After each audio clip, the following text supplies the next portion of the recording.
NT Ramarao గారు ఉన్నప్పుడు వెనుకబడిన వర్గాలకు రెసిడెన్షియల్ స్కూల్స్ తీసుకొచ్చారు. ఇంకో పక్కన 2019లో నేను ముఖ్యమంత్రి అయిన తర్వాత 65 రెసిడెన్షియల్ పాఠశాలలు ఏర్పాటు చేశాం. నా ఆలోచన ఒకటే, అన్ని వర్గాలతో సమానంగా, అవసరమైతే అన్ని వర్గాల కంటే మిన్నగా ముందుండే విధంగా వెనుకబడిన వర్గాలను తయారు చేయడమే ఈ ప్రభుత్వ ఆలోచన ధ్యేయం అని చెప్పి కూడా మీకు తెలియజేస్తున్నా.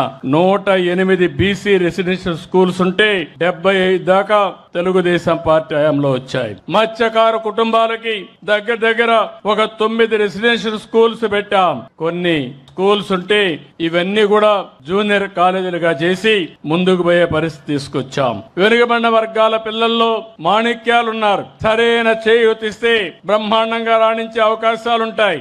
అందుకే ఈ ప్రభుత్వం ఎవరైనా విదేశాల్లో ఏ యూనివర్సిటీ చదువుకోవాలన్నా ఒక్కొక్కరికి 15 లక్షల రూపాయలు సబ్సిడీ చదివించిన ప్రభుత్వం ఈ రోజు ప్రస్తుతం ఉండే ప్రభుత్వం అని చెప్పి కూడా నేను మీకు తెలియజేస్తున్నా.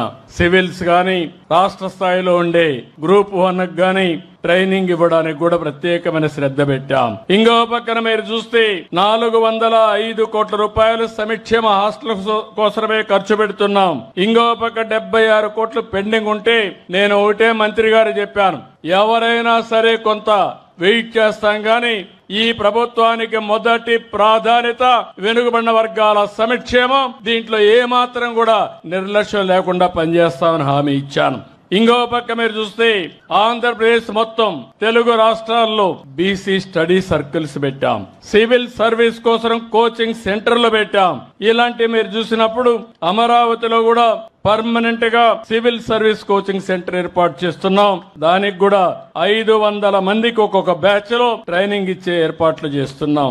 రేపు డిఎస్సి వస్తుంది. డిఎస్సిలో ఎక్కువ మంది బీసీలు పాస్ కావడానికి ప్రత్యేకంగా 5720 మందికి శిక్షణా కార్యక్రమాలు పెట్టి వారికి ఎక్కువ ఉద్యోగ అవకాశాలు కల్పిస్తాం.